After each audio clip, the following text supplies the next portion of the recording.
Buenas noches, el licenciado Gustavo Porras, muy conocido en la sociedad guatemalteca, analista, ha participado también en otros gobiernos, así como también en partidos políticos como ha sido el unionista, asesor de los más importantes del Instituto Holandés para la Democracia y presidente del Consejo Económico y Social. Licenciado Porras, en los últimos meses se han dado una serie de movimientos sociales, estos en contra de la corrupción, pidiendo cambios importantes en Guatemala.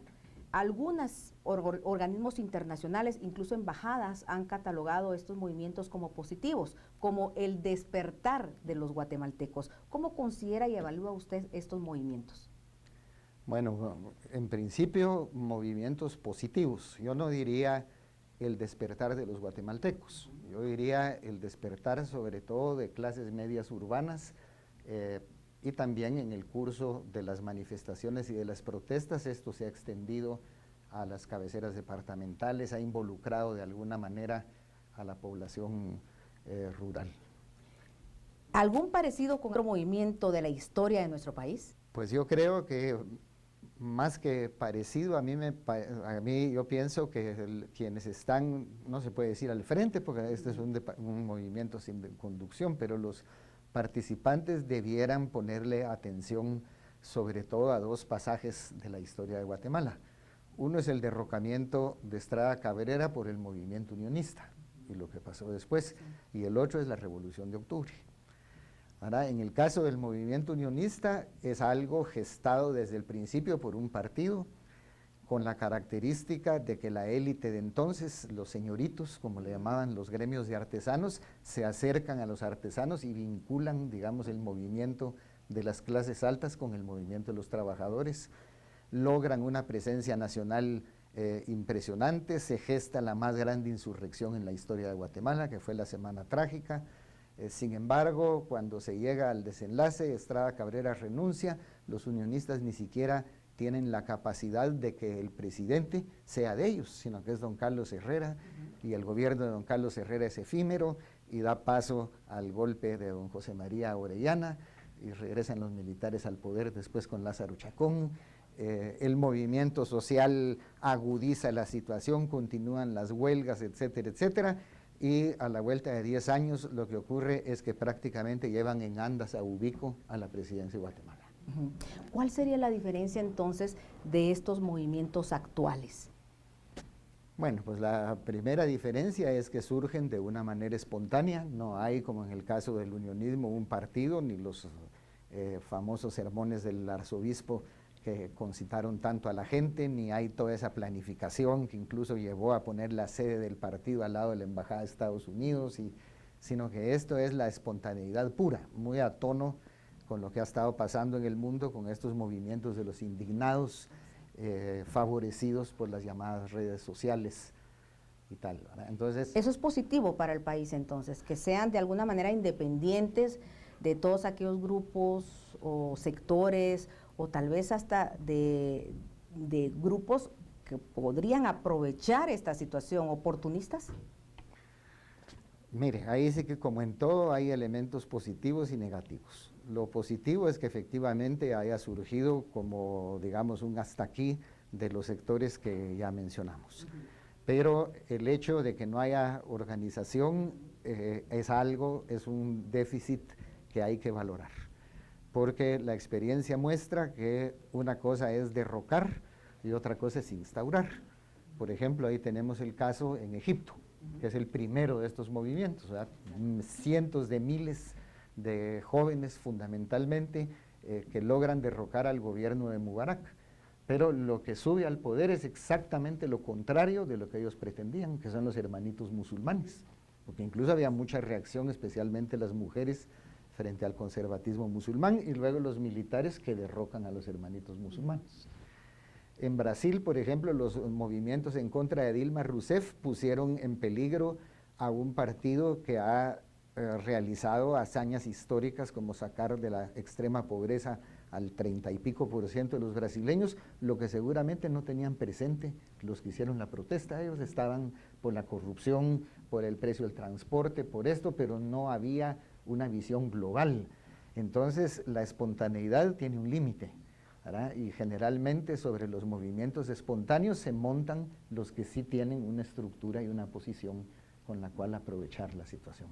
El tema aquí es la supuesta lucha contra la corrupción.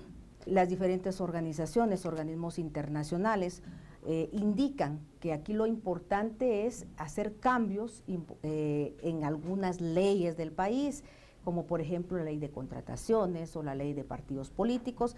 Algunos otros insisten en que las leyes en el país son buenas, que incluso la Constitución no debe de tocarse, que aquí lo que tiene que cambiar es la clase política. ¿Cómo ve usted esto? Pues mire, suena más fácil decirlo que hacerlo, que lograrlo. Nosotros en el Consejo Económico Social emitimos nuestro primer informe sobre la situación económica y social del país y lo concentramos mucho antes, varios meses antes de que esto ocurriera, de los acontecimientos que comentamos, lo concentramos en la reforma del Estado. Y una de nuestras conclusiones era que la experiencia muestra que los sistemas por sí mismos, la tecnología, no es suficiente para garantizar la probidad y que por consiguiente era clave reformar la ley de servicio civil, de manera que no hubiera discrecionalidad en el otorgamiento de los cargos, que es la matriz del clientelismo en los partidos políticos, y que se accediera por mérito y hubiera una carrera administrativa que ofreciera incentivos a empleados públicos que se desempeñan correctamente y que no están a merced de que el que va a ganar dentro de 3 o 4 años los va a botar a la calle, etcétera, etcétera, para de esa manera ir elevando la calidad humana, porque sin ella es imposible. Yo veo, por ejemplo, dentro de todo lo que ha surgido en el marco de este movimiento espontáneo, ciudadano, etcétera, del cual ya hablamos, pues también ese tipo de cosas despiertan apetitos, ¿verdad? Entonces ya como que hay varios que huelen que ya les llegó su turno y empiezan a elaborar un discurso políticamente correcto para quedar bien con un determinado auditorio, pero no se preocupan en explicar las implicaciones de ese discurso políticamente correcto. Por ejemplo, hay la tendencia de decir, no pueden hacer las elecciones así como venimos y simplemente reproducir los males del sistema, es necesario un gobierno provisional. Suena muy bonito. Pero le tendrían que explicar a su público primero que eso significa romper la Constitución. Una cosa muy puntual, ¿y quién nombraría ese gobierno provisional? Si se rompe la Constitución. Tercero, y bueno, ellos piensan que entonces en su momento se va a llegar a una constituyente para que transforme de raíz. Bueno, ¿y quién asegura que cuando esa supuesta constituyente se convoque, la clase política, como se le llama, yo diría incluso el electorado, el clientelismo tan profundo que hay entre el electorado, se vaya a transformar? ¿O no nos va a salir más bien el tiro por la culata y nos va a salir la constitución nueva peor que la anterior? Pero todo eso se va dejando a un lado con el afán de explotar de una manera inmediatista los acontecimientos, lo cual yo creo agrega a la confusión que existe. ¿Estamos en un estado fallido o no? Hay una serie de analistas que dicen, sí, estamos en un estado fallido, otros que no, pero que estamos en camino de. Es que mire, aquí Elsie, yo creo que convergen una serie de cosas. Tal vez me voy a extender un poquito, pero desde hace años, cabalmente en el marco del Instituto Holandés, teníamos un grupo de analistas políticos y yo decía, miren, realmente la situación de Guatemala no tiene solución por la vía de una legalidad que está hecha para reproducir el sistema. Esto lo único que tiene es una salida de facto, decía yo, pero y ahora las salidas de facto son imposibles, y ¿quién va a dar un golpe de Estado? Lo que puedo asegurar es que el ejército sí que no, y entonces ¿quién lo podría dar? Y esto porque efectivamente estamos en una situación de estarle pidiendo que se recorten los privilegios quienes usufructúan de esos privilegios, que no deja de ser absurdo. Bueno, entonces yo decía, tiene que haber una salida de facto. Yo no me imaginé la astucia, en este caso de la política de Estados Unidos, que logró de hecho colocarse por encima de las instituciones de Guatemala a través de la CICIG. Ahora, yo creo que ahora agarra todo su sentido la CICIG como un instrumento de gobierno, como un instrumento que incluso ha permitido legalizar la información de inteligencia de Estados Unidos, porque es evidente que no fue la CICIG la que hizo la investigación de la línea Eso lo conoce la inteligencia de Estados Unidos desde hace muchísimo tiempo de la existencia, ¿verdad? Sino que ahí tenían guardado el conejo para que en el momento en el cual el presidente Pérez Molina decía que no se iba a renovar el mandato de la CICIG, salió el conejo. Ahora en Honduras están las manifestaciones también de las velas pidiendo que haya una CICIG como en Guatemala. Entonces va uno percatándose de que no es simplemente una política hacia Guatemala, sino que es una política que toma control en principio del triángulo norte de Centroamérica, ¿verdad? Por razones de diverso tipo, las más inmediatas de seguridad, porque gobiernos penetrados por las mafias, pues se puede ocurrir cualquier cosa, eso es lo más evidente, ¿verdad? La posibilidad de que se dé alguna alianza entre terrorismo y narcotráfico, qué sé yo, y que les preocupe. Pero yo creo que hay un factor que no se ha tomado en cuenta, y que son las consecuencias del cambio climático. Con esas sequías cada vez mayores, etcétera, la franja tropical del mundo viene a ser un lugar de privilegio. Nosotros estamos en ese lugar de privilegio. Somos el único paso posible entre los dos océanos, en una época en que eso tiene mucho más importancia que nunca. Las otras dos potencias del siglo, China y Rusia, ya están en Centroamérica. Es decir, aquí hay un elemento geoestratégico que va mucho más lejos que lo inmediato de la corrupción y de tal y cual, y que es, voy a repetir algo que me dijo el general Gramajo en 1995, me dijo, 5 años más de este desmadre, me dijo, y aquí vamos a tener un gobierno internacional. No porque van a poner a un gringo de presidente, me dijo, ponen a cualquiera de estos, pero fíjese y va a ver que las decisiones importantes de Guatemala cada vez más se toman afuera. Nos vamos a ir a unos mensajes, vamos a regresar aquí con más. Estamos con el licenciado Gustavo Porras, platicando sobre la situación de Guatemala, los diferentes escenarios y por supuesto cuál sería el mejor actuar incluso de los guatemaltecos.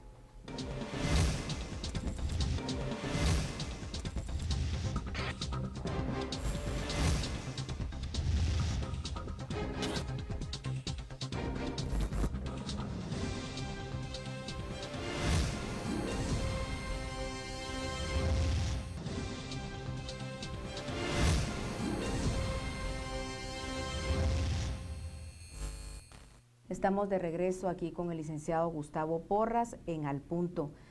Licenciado, hemos visto que este es un movimiento a nivel mundial.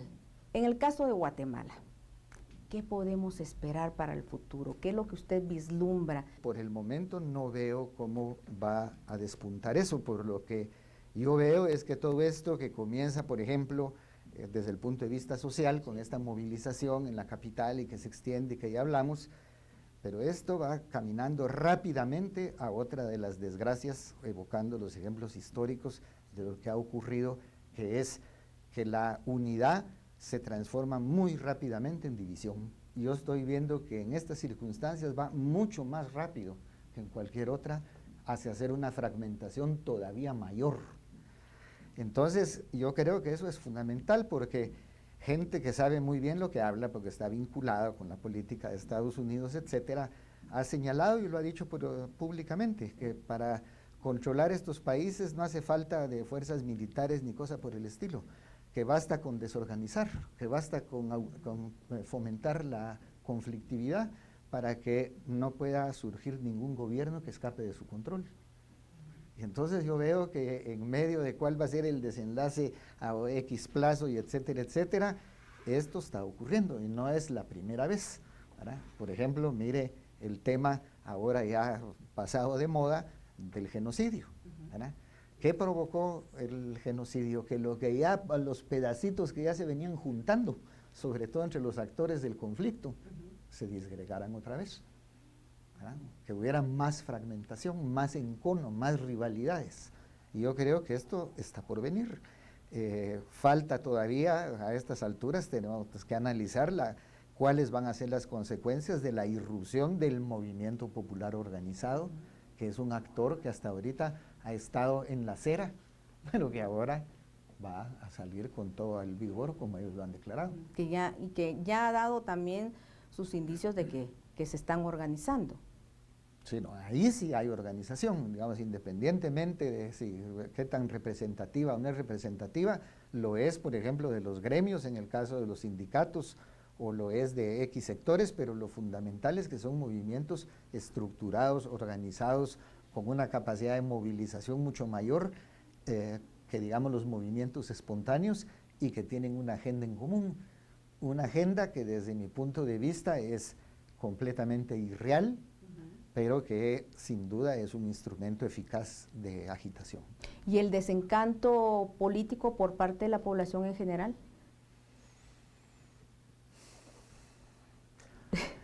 Mire, yo no veo la posibilidad de que el llamado sistema político, como otros le dicen clase política, se vaya a renovar a corto o mediano plazo, y sobre todo si no hay factores que obliguen a eso. Y yo lo que veo, como le decía en el segmento anterior, es efectivamente esto. ¿Quién sabe quién va a ganar? Va a llegar a la presidencia, a lo mejor gana este señor que tiene un programa cómico en la televisión, quién sabe quién va a ganar. Pero quien vaya a ganar ya no va a disponer como antaño de que va a ser y va a deshacer, sino que va a estar estrictamente bajo control, ¿verdad? Entonces, quién sea y de qué partido va a ser muy relativo, pienso yo, si estamos en la línea correcta. O sea, de que aquí hay, digámoslo así, una toma del poder franca. Yo creo que su ilustración es el embajador de Estados Unidos en el podio presidencial. Eso no fue que se equivocó, ni que él sin querer se fue a parar ahí. Eso es, digamos, como quien dice, ya no vamos a andar aquí con medias tintas, ¿verdad? Aquí llegó el que estaba ausente, como dijo la canción, que nunca estaba ausente, ¿verdad? Pero ahora en primera fila. Eso es lo que yo veo venir, igual en Honduras. Muy probablemente así va a pasar en El Salvador también. Dicen que el embajador de Estados Unidos aquí en Guatemala ha dicho que a nivel global Estados Unidos tiene 3 prioridades, que son Irán, Irak y el Triángulo Norte de Centroamérica. Imagínense qué nivel el que se nos da en la geoestrategia. Sin embargo, la inmensa mayoría de los guatemaltecos no ha tenido nunca ni remota conciencia de que eso es así. Siempre ha pensado que no, que nosotros estamos en un lugar que es intrascendente, que como no somos ricos no le importamos a ninguno. ¿Quién le va a interesar esta tripita de Centroamérica? Y esa tripita es crucial en el mundo de hoy. Así es. Pues llegamos a la misma conclusión de que definitivamente el tema de la corrupción pues desató, ¿verdad? Esos sentimientos y fue el detonador también como una catarsis de diferentes sectores, principalmente el sector medio de nuestro país. ¿Qué pasaría entonces, ya para finalizar esto, con las diferentes poderes o clases que hay en nuestro país? ¿Cómo se vería o se observarían en este escenario? Mire, yo creo que hay una serie de cosas que incluso yo escucho en el movimiento popular que se repiten sin hacer una reflexión sobre cómo han cambiado la situación concreta. Por ejemplo, hay la idea de que detrás de todo esto está el entendido entre Estados Unidos y la élite empresarial. Pero si algo me consta por conversaciones en las que he participado y tal, es que si algo repudia a Estados Unidos es a la élite empresarial de Guatemala. ¿Verdad? A mí no me extrañaría para nada que la depuración vaya también hacia ese porcentaje absolutamente imposible, pero real, de empresas que año con año declaran que no tuvieron ninguna utilidad y pagan 0 de impuestos. Yo en las conversaciones que he tenido, la mayor enojo de Estados Unidos, aparte de corrupción y otra cosa, es con relación a ese sector. De manera que yo no creo para nada que haya un entendido. Aquí hay un solo que maneja esta situación, ¿verdad? Ese le va a conceder al sector tal o cual un X papel. Hay también cosas que se escapan del control, como por ejemplo el movimiento popular, pero a nivel de los factores de poder, yo creo que es una situación bajo control, una situación largamente preparada, programada, no es que de la noche a la mañana se les ocurrió, y que desafortunadamente, por lo menos en el momento presente, yo no veo nada en el país susceptible, ya no digamos de contrarrestar, sino de influir en eso para que nos garanticemos ciertos intereses nuestros. No estoy diciendo que lo que está pasando no, digamos, aporte en alguna medida, porque quiera que no, desenmascarar la corrupción y tal, es un hecho positivo, y si se va, digamos, a reducir, o ya no digamos a extinguir ese fenómeno, pues maravilla, pero también hay que ver los costos, no solo en términos de soberanía. Tal vez solo para concluir, Elsie, yo creo que los guatemaltecos todos debiéramos reflexionar los costos económicos que esto ya tiene para Guatemala. El último dato que vi fue que los intereses de la deuda externa se han incrementado en 3 puntos. Que los bonos que emite el Estado de Guatemala, que antes los podían adquirir al 7%, ahora los tienen que ofrecer al 11%. O sea, eso es una cantidad de dinero impresionante que lo va a pagar el pueblo guatemalteco. Entonces no es tan simple de estar aplaudiendo lo inmediato. Hay que ver cuáles son las consecuencias globales de todo esto que está pasando. O sea que van a haber tanto costos económicos como sociales también. Gracias, licenciado, por estar con nosotros. Gracias a ustedes, Elsie. Y a ustedes, amigos, los espero el próximo domingo.